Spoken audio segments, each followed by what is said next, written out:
o Cinecultura está aqui no Teatro Raul Cortez. Recebo André Junqueira e o El Aguiar. Bem-vindos ao Cinecultura. Olá, Cris. Olá, galera do Cinecultura. Prazer estar aqui com vocês. E estamos em cartaz aqui no Raul Cortez com qual espetáculo? O Inoportuno. O Inoportuno. Fala desse trabalho para nós, André. Bem, Cris, esse espetáculo agora a gente está fazendo a nossa terceira temporada, a gente está vindo do Rio, de duas temporadas muito interessantes, né? Onde vocês ficaram no Rio? A gente fez a primeira temporada no Teatro dos Quatro, no Shopping da Gávea, e a segunda no Teatro Petra Gold, que é um teatro, inclusive, que a gente está administrando, gerindo aquele teatro. Gente, parabéns! Coloca o Cinecultura à disposição para a gente exibir a grade do teatro. Temos parcerias com vários teatros aqui em São Paulo. A nossa ideia justamente é fomentar o que está acontecendo na cena cultural paulista e também no Rio de Janeiro, porque nós também estamos no Rio, né? Claro. Então, olha, tá aberto aqui para vocês o espaço. Daqui a pouco eu rodo o contrato, tá bom? Tá ótimo, fazer. E fizemos a segunda temporada lá e estamos vindo agora para São Paulo. Começamos aqui na semana retrasada, vamos ficar até o dia 29 de setembro. Como que foi essa estreia em São Paulo? Rola o nervosismo, gente, eu gosto de perguntar isso pro autor, que todo autor fala que rola. Uns falam, ai, não tô nem aí. Elisa André fala, ai, que se foda, eu já não ligo pra mais nada. Rola, tem aquela coisa de São Paulo. Não sei, você rola? Rola, mas rola assim demais, mas muito. Pouco antes, segundos antes da cortina se abrir, tem uma preocupação, pelo menos comigo, sabe? Tem uma preocupação com tudo, com todos os detalhes, tem um nível de concentração máximo para poder entrar, sair um pouco do mundo externo que tanto nos consome diariamente, para entrar dentro desse universo pintoresco, que a peça exige que vocês estejam conectados um com o outro, para que o público possa sentir essa emoção que a gente está sentindo. Então, eu até o abrir dos panos ali, eu tô muito nervoso, sempre, toda vez que eu vou entrar, não importa se é a terceira, quarta temporada, se a gente já está sambado em cena, porque já chegamos no lugar que após 3 meses de temporada, mais de 70, 80 apresentações, a gente já consegue desenvolver uma ideia, sabe, cênica muito bacana. A gente já tem já conhece o tempo do seu colega de cena, já está tudo mais ou menos ali. Agora é um público novo, né? Fala um pouco sobre o Mickey para nós. Olha, o Mickey é uma personagem muito emblemática, como todas essas personagens do Inoportuno. Ele traz consigo muito é porque, na verdade, o texto é um texto de 1h40. Então, em 1h40, aquele personagem tem que se revelar o que ele é. Então, ele traz muito da sociopatia humana, só que ele traz de uma forma muito agressiva. É o ser agressivo. O Mickey representa a violência gratuita, o linchamento, a opressão. Caralho, são dois irmãos bem diferentes, então, nesse sentido. São muito diferentes. Quer ver? Ele vai falar sobre o Weston para você. Fala sobre o Weston. O meu personagem, na verdade, eu acho ele um amor. Assim, eu acho ele fofo. O olho dele até brilha. Eu acho. Porque o Weston, na verdade, ele tá me dando algumas coisas ele tem uma pureza muito grande, que hoje em dia é muito difícil encontrar isso. E em alguns momentos, isso na peça, você confunde um pouco, porque às vezes, da maneira como que o autor escreveu, você não sabe se é uma pureza ou se na verdade é uma malícia que ele tem. Eu acredito como intérprete que é uma pureza. Então eu me aproprio um pouco disso para poder fazer esse personagem. Você acredita que existe isso e não em outras pessoas? Eu acredito, e é engraçado que quando a gente está fazendo um espetáculo, em alguns momentos as pessoas querem às vezes pegar ele no colo, em outros momentos ficam meio assim, será que ele está manipulando isso tudo? Eu não sei, eu acredito que não, né? A pessoa tem que assistir para poder saber, depois me fala. Sem spoiler. Que nem eu sei direito o que é. E o Weston que traz esse mendigo que ele encontra na rua, traz para dentro de casa. Como que fica essa situação? O que esse personagem, esse mendigo, o que ele desencadeia entre esses dois irmãos? Fala pra mim, Will. O Davis, o Daniel daqui a pouco ele vai falar um pouco melhor sobre isso, mas o Davis representa os inoportunos que a gente tem no dia a dia. E essa peça é uma peça que ela ela tem um contexto social, humano, assim, muito forte. Ela corrobora muito com o que a gente vê aí fora. Uma peça escrita em 1959, encenada pela primeira vez em 62 em Londres, em 64 no Brasil, e se comunica muito, mas muito assim com os dias atuais. E vai se comunicar muito em 2050. Então, quando você traz esse cara para dentro de casa e você encontra uma outra figura, são 3 figuras distintas, de pensamentos e ideias diferentes, que tentam conviver nesse mesmo espaço. Então você encontra ali traços das mazelas humanas, como a incomunicabilidade, todo mundo no seu mundo. Se você não se comunica, se você não fala a mesma língua que eu, você não serve para estar na minha rede social. Então é isso. Então está todo mundo querendo falar, está todo mundo querendo usufruir daquilo ali sem poder se fazer ouvido também. E todo mundo naquela solidão. Você vê, é perceptível aquela solidão humana no decorrer do jogo cênico. Que maravilha. Fala um pouco sobre esse cenário, que essa bagunça, ela reflete um pouco a vida deles de alguma forma, né? Na verdade, a bagunça, eu acho que quando o Pinter escreveu o espetáculo, eu acho que ele colocou essa desorganização humana que todos nós temos. Então, essa, por exemplo, é a casa que acreditamos nós que é a casa do Weston.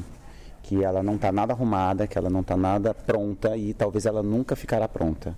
Porque ele não está pegado ao material. Não, porque parece que a vida é um ciclo, assim como na história, porque nunca termina, nunca se conclui.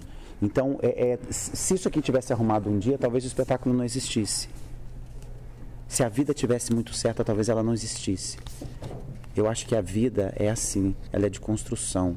E o Pinter coloca isso nos personagens, que me parece que você, para contar uma história inteira, precisa juntar os 3. Ai, que bárbaro. Ele tem esse poder de ligar pessoas, ligar histórias e atualidade, textos atuais. Como que foi a chegada desse texto para vocês? Como que foi esse laboratório para esses personagens? Que é um processo muito interessante. Acho que o público não faz ideia o que representa o teatro, não somente pelo aquilo que ele vê, mas por aquilo que está atrás da coxia ou atrás até da própria cortina mesmo. Como que foi o processo? O que acontece? Esse texto chegou para a gente porque a gente estava buscando um outro texto também do Pinter e a gente queria que o Ari Kozlov fizesse a nossa direção. Então, como a gente viu que não era possível fazer o outro, que seria o Betrayal, e a gente resolveu fazer esse texto porque veio por uma própria indicação do Ari. E a princípio eu não tinha pensado nele, o El também não havia pensado. E quando a gente começou a ler, vamos fazer esse texto, porque foi enlouquecedor quando a gente fez a primeira leitura. E os personagens, eu vou dizer do meu, por exemplo, não sei como é que foi para eles, mas fazer o Weston para mim foi uma das coisas mais difíceis que eu já fiz no teatro. Caraca! Por quê? Vou te falar por quê. Porque eu estava conversando isso com ele ontem. É um personagem que praticamente ele não tem falas. Ele tem um momento em que ele fala demais, mas praticamente ele não tem falas. Enquanto eu tenho 2 personagens que falam o tempo inteiro. Então, ele vive num mundo isolado. E, ao mesmo tempo, o intérprete não pode estar isolado porque ele tem que estar participando de tudo que está acontecendo.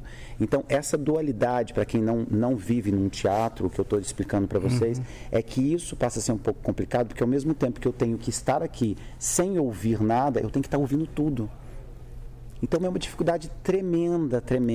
Então é uma sutileza um trabalho muito grande. De olhar, qualquer corporal. Coisa que eu fizesse podia ser um excesso. É um personagem que eu corria muito risco de ficar entre o limiar dele ser um bobo ou dele ser um autista, então eu não sabia se direito qual seria a linha que a gente ia conduzir.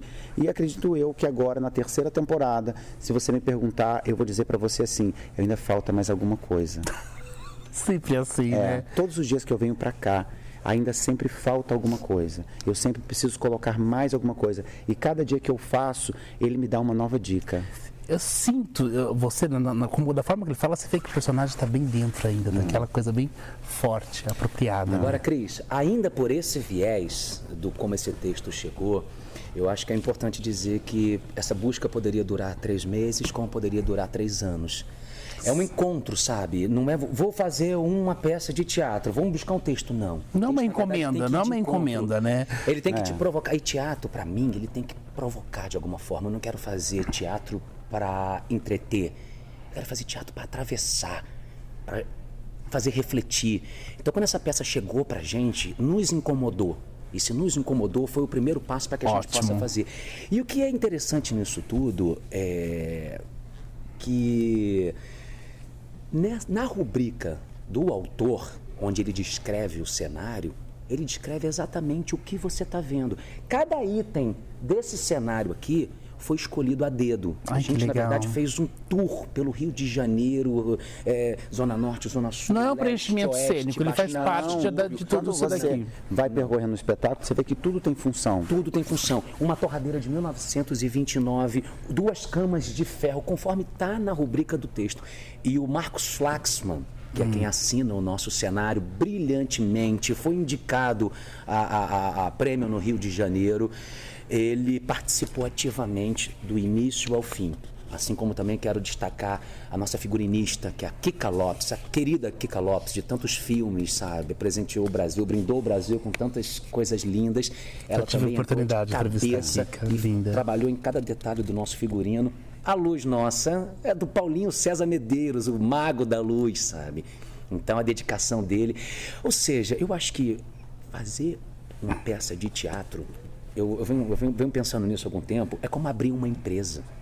Você primeiro busca o segmento que você quer trabalhar, depois você tira o alvará de funcionamento, que você compra os direitos do autor, você chama o elenco, você contrata o diretor, o autor, os direitos autorais, o figurinista, o iluminador, o cenógrafo, o assistente do cenógrafo, o operador de luz, o operador de som, a contra-regragem, o frete de trazer e voltar, a assessoria de imprensa. Vamos precisar mais uma entrevista para falar com todo mundo, porque são várias mas é importante falar isso. É importante, a gente tem que falar. Você entrega, nesse caso no Inoportuno, a gente entregou cerca de 40 famílias. É muita coisa. E você não pode abrir uma empresa e fechar uma empresa com 2 meses, porque a temporada foi mal.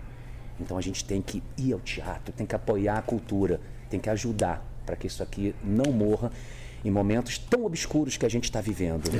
Eu queria aproveitar o que ele está dizendo e agradece os apoiadores, por favor, sim, tá, gente? Sim, isso é importante. Dizer, principalmente para quem está assistindo a entrevista, que é um espetáculo que a gente, não é porque a gente está fazendo não, mas eu acredito que é um espetáculo necessário para ser visto. Num momento como esse que a gente está vivendo, uma peça que foi escrita há mais de 50 anos atrás, que diz exatamente sobre como nós, seres humanos, reagimos com os outros seres humanos que estão ao nosso lado. Então, teatro é necessário, e esse tipo de teatro é necessário nesse momento. A gente está numa cidade grande, São Paulo, viemos para cá, não temos lei de incentivo, é uma peça que está sendo feita sem lei de incentivo, não sabemos nem se isso é bom ou se é ruim, porque o legal é que fosse uma lei feita com lei de incentivo, uma peça feita com lei de incentivo, que fosse, tivesse facilidade de pagar todo mundo que está envolvido. Exatamente. Daria oportunidade para entidades, outros órgãos poder estar acompanhando esse espetáculo, porque a lei de incentivo é isso, gente. Não é ganhar dinheiro, não, estou aqui com a bilheteria. Não, existe um comprimento de 30%, às vezes, de 40%, que é direcionado para entidades, entendeu? Que precisam, que não conseguem vir ao teatro. Isso é importante, Cris. Você passa 3 meses estudando, ensaiando incessantemente, mesmo quando você não está ali no campo de ensaio, você está em casa estudando, preparando o personagem. Então são pelo menos, desde o início do projeto até a execução final, que é a apresentação para a plateia, são cerca de 6, 7, 8 meses de trabalho intenso. A gente trabalha muito. O artista, ele não é vagabundo. Não. Ele é trabalhador. Exatamente. Todo mundo. E aí, vendo isso nesse momento, a gente queria ressaltar que mesmo a nossa peça não tendo um incentivo fiscal, isenção de incentivo fiscal, nós temos um patrocinador que é o grupo Petra Gold, que é uma empresa do Rio de Janeiro, que também tem escritório aqui em São Paulo, que é um grupo de investimentos financeiros que estão abraçando essa causa, inclusive o teatro. Porque o teatro no Rio foi reaberto, que é a antiga sala Marília Pera, lá no Teatro Leblon. A gente reabriu a sala Marília Pera, mantivemos o nome da Marília Pera como sala Marília Pera, e o teatro passou a se chamar Teatro Petra Gold, sem incentivo fiscal. Eles estão tirando dinheiro de marketing da empresa e colocando no teatro. Que tenha mais investidores, mais pessoas que acreditem na cultura. Exatamente. Isso é muito importante, gente. É isso. Esse assunto, acho que a gente tem que dar uma lupa de aumento sobre isso. para o público, porque as pessoas elas não fazem ideia e às vezes é muito fácil a gente criticar sem a gente entender o outro lado, que é o que o espetáculo fala também, sem entender o quanto a demanda que é para o outro lado, porque antes de tudo é um projeto que se começa com um sonho e para esse sonho se tornar realidade, ele precisa ser viabilizado de alguma forma, né? Então, isso é importante. Olha, te cortando, a gente falando do espetáculo inoportuno, parece às vezes dá a entender de que a pessoa vai sair daqui com uma mensagem, ou então vai cortar os pulsos quando chegar ali. Pelo contrário, você morre de rir do início ao fim, eu garanto que é gargalhada, mas só que não é aquele riso fácil, aquele riso provocado, aquele riso para piada mesmo, para contar piada, não. São questões da vida humana tratadas em cena que provocam exatamente esse riso de identificação. A plateia termina aqui chorando de rir. Que ótimo. Então a gente aqui em São Paulo, se no Rio ela já caminhava para esse lugar de comédia, aqui em São Paulo a gente encontrou uma verdadeira comédia. É bem isso mesmo. Mas uma comédia cult, um lugar de identificação. Chama-se Teatro do Absurdo. É o absurdo humano colocado em cena. Muito obrigado, quase que eu destruí o cenário. Vou fazer um convite para quem está em casa, André. Vamos.